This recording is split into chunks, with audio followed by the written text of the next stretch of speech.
So the name of this fly, or the original fly, is Grouse Fantasy Wet. However, my grouse is, I went to find it and I found the feather, and let me just say, something's been in there to the point where I don't know what to touch it. I tend to put something in with my fur and feather, however, I neglected that particular one. So, what do we need to do? We need to tie it with a different feather. So, I was looking at the colours, and I really like Woodcock. So, I've tied it with Woodcock. So, I'm going to tie it in quite a big hook. Fish this fly in a top dropper. To be fair, I'll fish anywhere in the cars, but better on a top dropper. So, I've got in the hook a check nymph, size 10. So, it's quite a light wire hook. It's no thick in the gauge. And there's a few little bits and pieces to make this fly work wonders. So I'm going to start off with some black tying thread. Just come in. Now the key to this stuff is a particular dubbing, which a lot of people can't get anymore. Andrew's scruffy dubbing. So the original was fiery broon. However, I've got some of these fiery broon, this original stuff, and it was never called fiery brown. It's actually called cinnamon. And that's the stuff that we've got to be using. Well, it's two different dubbins in the body. So I've got Unimiler, copper and blue. I'm going to use the copper side, so I tie the blue side facing myself. Coming down the hook shank. I want to make sure when I turn it, it turns copper side. So we've got to dub this fiery brown cinnamon. It is a fiery brown colour. Andrew's scruffy dubbing, and I'm going to dub it quite, not a tight rope, quite a loose rope, so I can pull some of these fibres out. And I say loose, I mean loose. Look at that. There's hardly any binding on that at all. I will catch it a little bit when I tie it in, so about here I'm going to give him a twist, catch him in. A little twist, catch him in. But quite loose. As you can see, it's not, you wouldn't say this is a thin dubbing rope. Not what's stuck about there, so get what I've got. Pull all that off, back in the bag. Gold dust, Andrew else's stuff. I love it. So I'm going to turn the hook slightly. Well, I should be. No, I'll turn the hook slightly so I can do it properly. I'm going to turn the hook, and I'm going to come up in nice open turns up through the scruffy dubbing.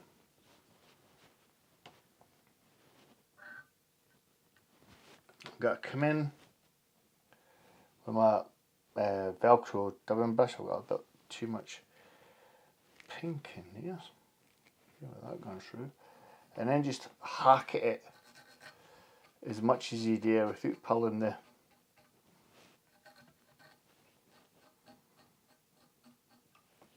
rib.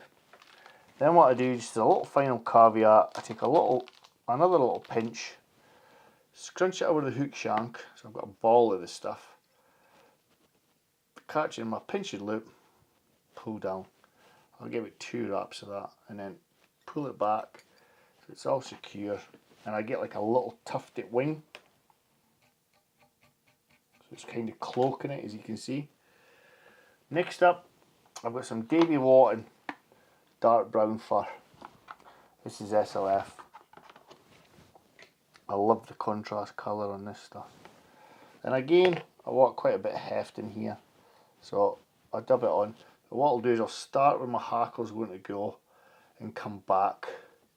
And the reason I do that is because I want to bring my thread through to keep it really solid. Stick a whip finish in. And again, what a fly look good, get some Velcro on it. So there you go, there's your 2 contrasting colours. Then we've got to get a little cover, nice and orange, the woodcock. It's quite a hefty hackle, but it just cloaks the whole fly. And I'm going to strip some of the flue away there. Take a wee bit of the tip. Make sure it's solid enough so it's not got a break. And then I'll get about, I don't know, three, maybe 4 wraps of this.